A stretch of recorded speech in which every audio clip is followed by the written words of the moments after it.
There was something about you. Usually, when people said it, they meant it in a good way. You annoyed Aizawa at best. He wasn't even sure why you always end up running into each other so much. You were more of a typical pro hero, enjoy the limelight. Yet, you were always running into him on his night patrols. He would be taking down a villain, and you would show up with that irritating smile trailing behind him as he tried to make it clear that he was leaving. But you would keep talking and laughing and flirting with him as you followed him. The flirting part was the part that annoyed him the most. You would tease him and complimenting him. Were you really so cruel that it was funny to make him think you might like him? Or maybe it was just your personality, something you did without thinking. Either way, he couldn't stand it. He liked you, but he knew that there was no way you felt the same. He wished you would just leave him alone so he could try to move on. Evening, Eraserhead!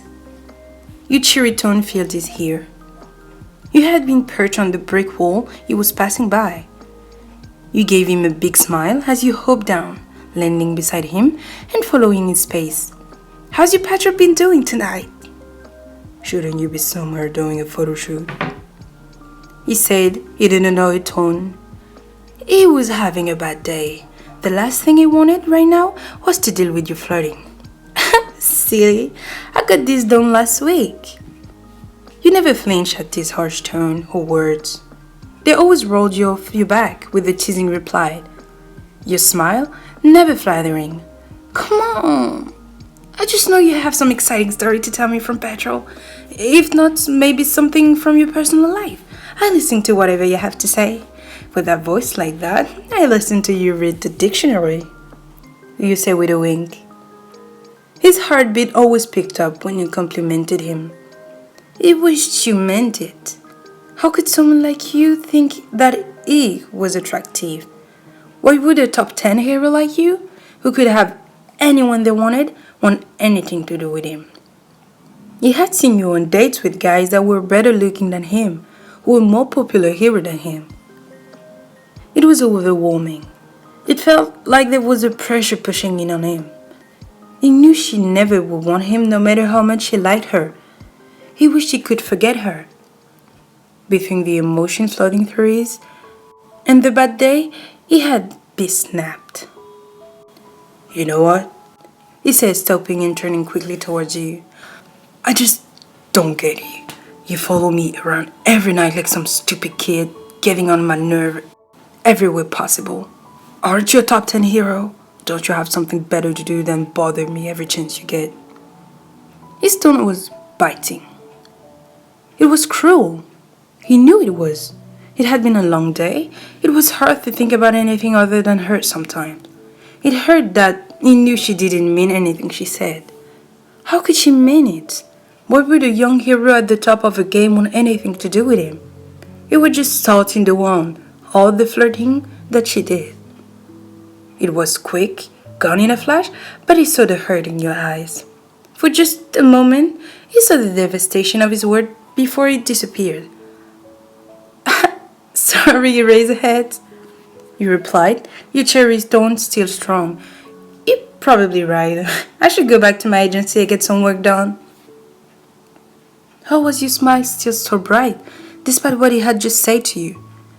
Before he could say anything else, you turned to walk away. Before you fully disappeared into the night, you turned around, giving another bright smile. Stay safe out there, you said, eyes closed, grinding. The glow of the streetlight illuminated you. The sight of you almost made his heart stop. How were you so beautiful? Why were you so close to him, but still out of reach? He was frozen as you disappeared into the night. Fittingly, a crack of lightning floated in the sky, and rain began to fall down. The water started to soak his hero's uniform as he continued on. What was wrong with him?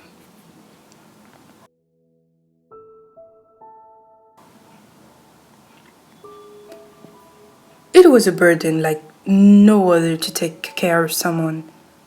You weren't exactly sure how it happened. You had been going home after work when you ran into Razorhead.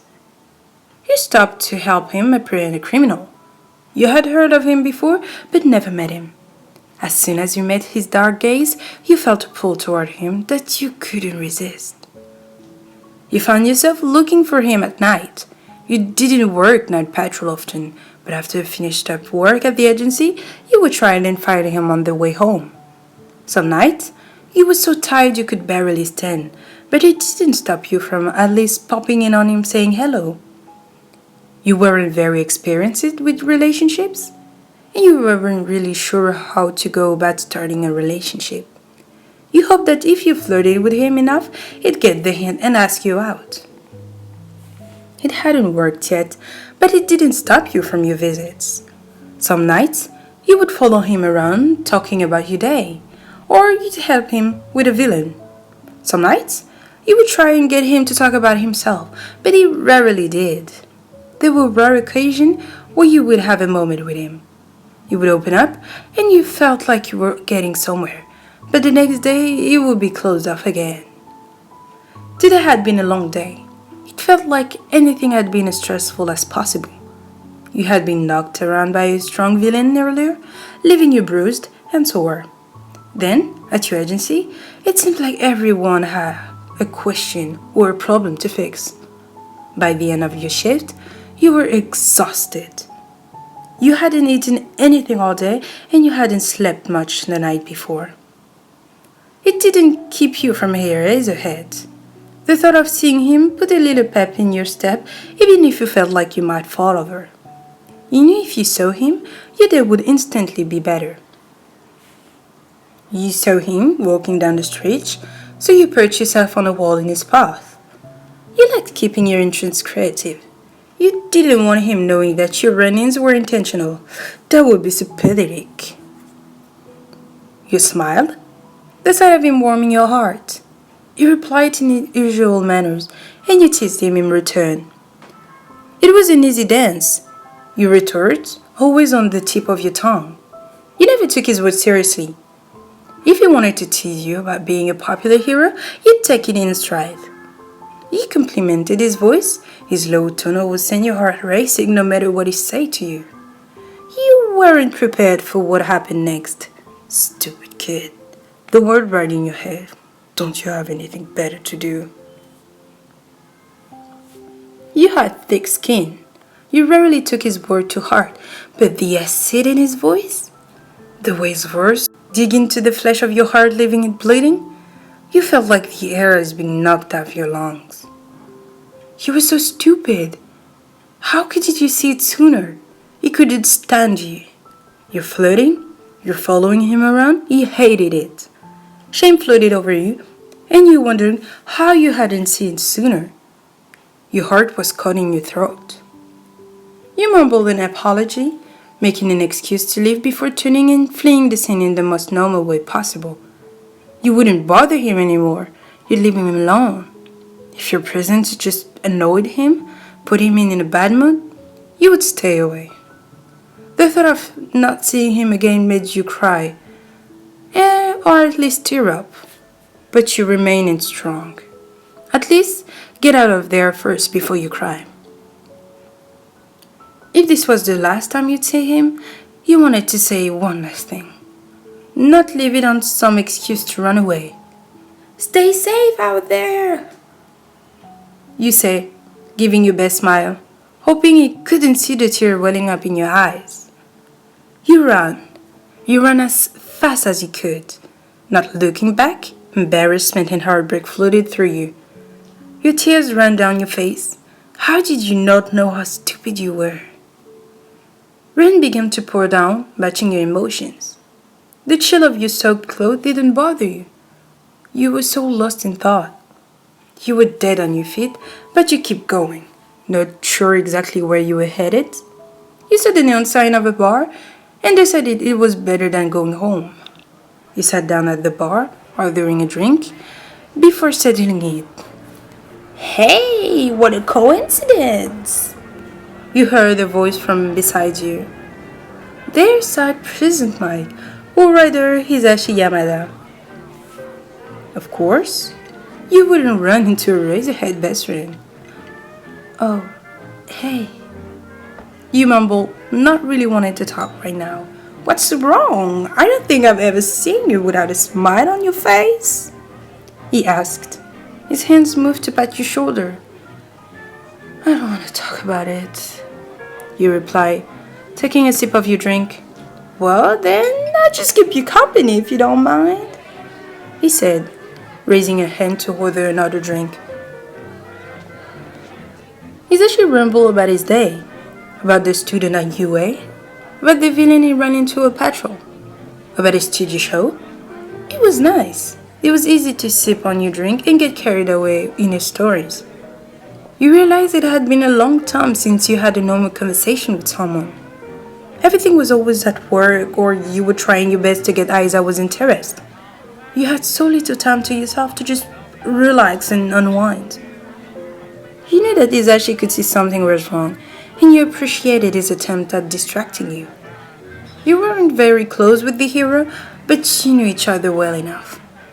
Maybe it was the drink, or maybe it was too crushing to hold in it, but you couldn't stop yourself. You know I love Aizawa. The words slipped out before you could stop them. Izashi didn't react much, just looked at you, waiting for more. I've been trying to get his attention for so long, but he hates me, you said, letting out a pitiful laugh. The one person I've ever met that I loved, and they hate me. Your heart sunk, saying it out loud, more than you expected. Izashi gave you a sad look. I don't know what he feels about you exactly, but I don't think he hates you, he said. Oh, really? Because you just called me a stupid kid that follows him around and asked if I had anything better to do, you replied. You know, I don't even have night patrol. Just like seeing him. I like helping him when I can. I just like helping him when I can. You look down, letting out of sight.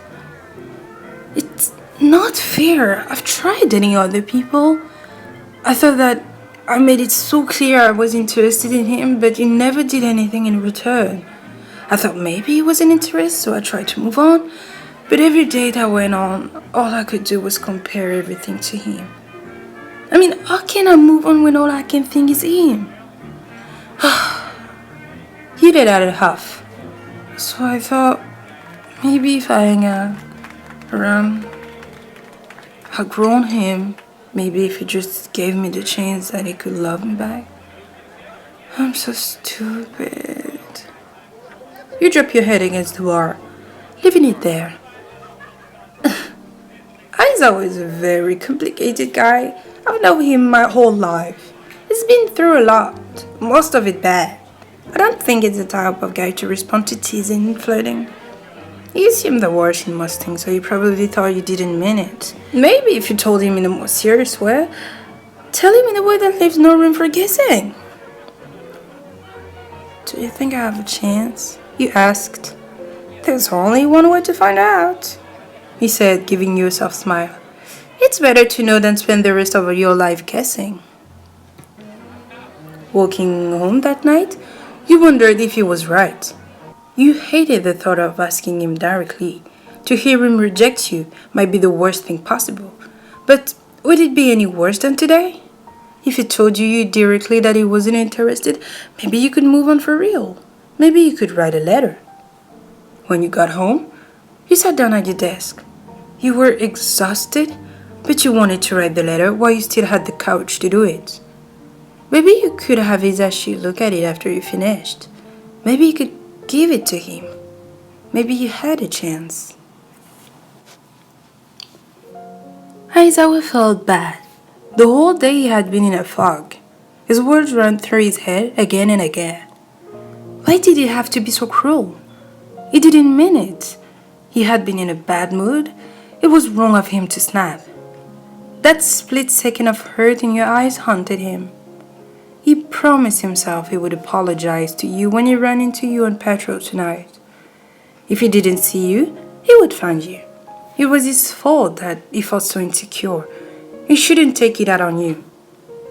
Aizawa was grading paper at UA after class when he got the text. "Do you see the news?" The text was from Hisashi.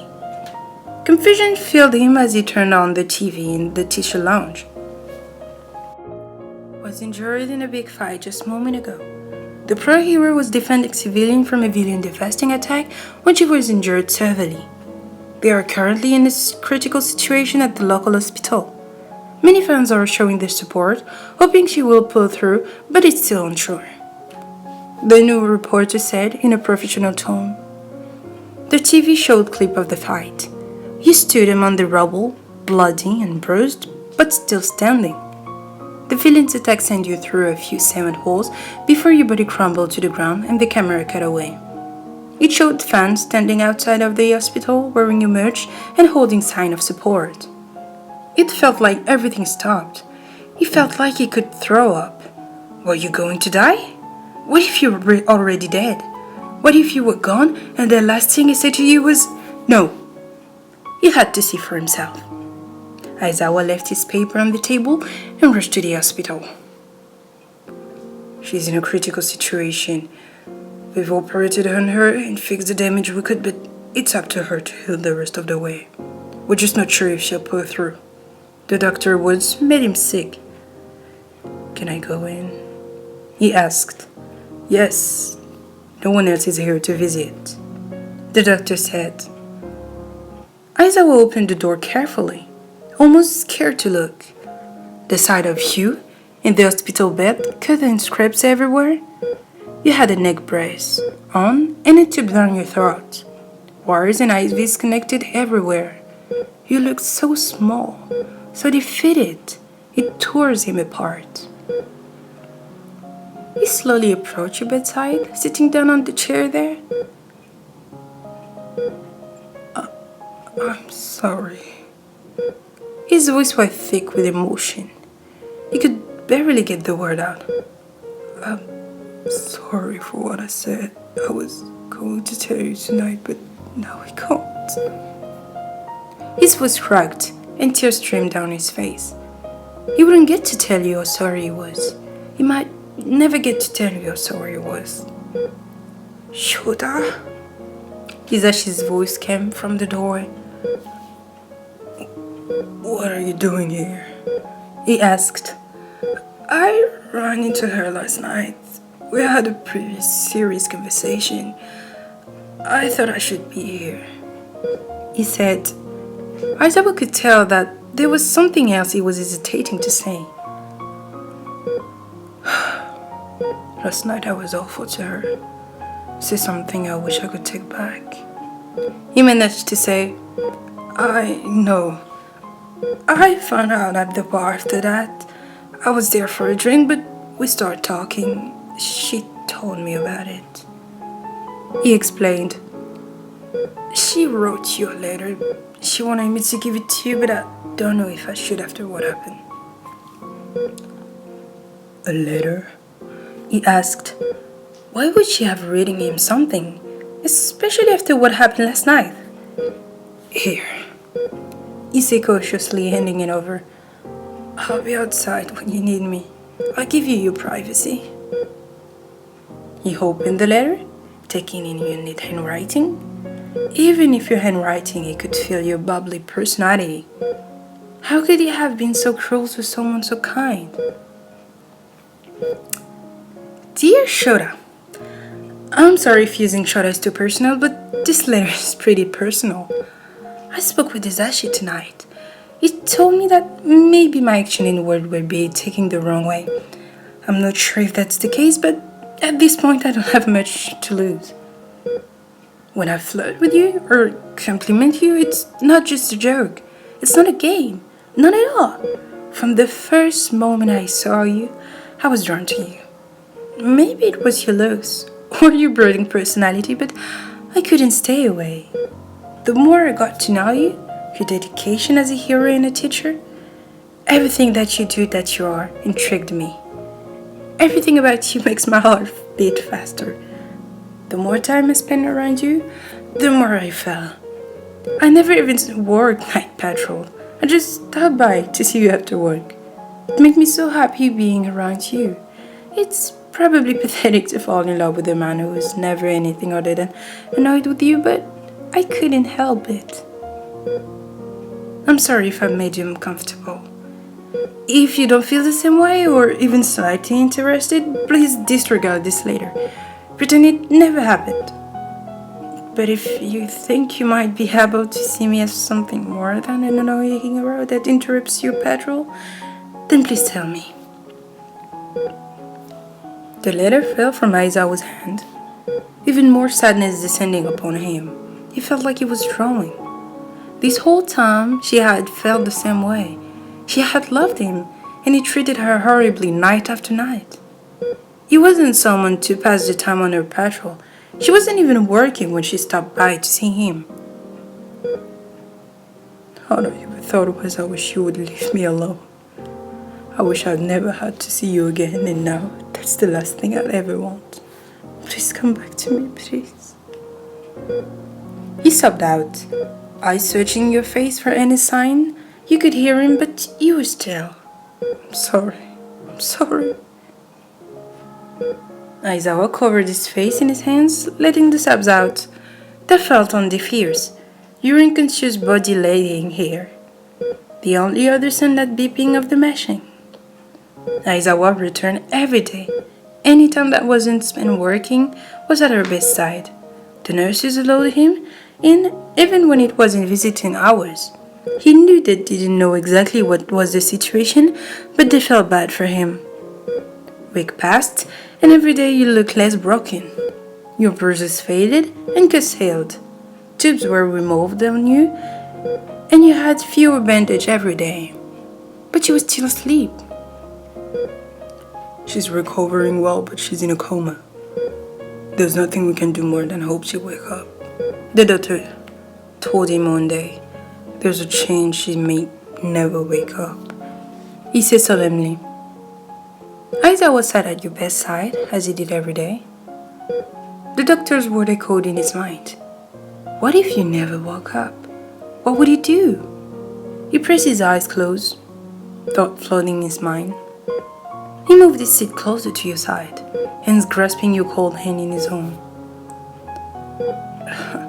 I wanted you to be awake when I told you this, but he did at a shaky breath, trying to gather his emotion. I don't know if I'll ever get the chance. I feel the same way. I felt the same way for a long time. I always liked you, but I never thought it'd be possible that you feel the same way about me. But this whole time, we both felt the same way. We wasted so much time dancing around each other, and now we won't ever get done. Aizawa rested his forehead against her hand, tears running down his face. We'll never get to go on a date together, go out to dinner and spend time alone. We'll never get to watch a movie curled up on the couch together in each other's arms. I'll never get to see your face when I bring you a flower. I never get to know what it's like to kiss you. Sobs racked Aizawa as he imagined all the things you could have enjoyed together. I'll never get the chance to tell you how much I love you. If this was a perfect world, you would have opened your eyes. You would have smiled at him with that heart-stopping smile of yours. You would have told him everything is okay. We all have the time of the world to catch up on what we missed. But this wasn't a perfect world. Your eyes remained shut, your face blank in your unconscious slumber. The only sound in the room, the muffled sobs of Aizawa.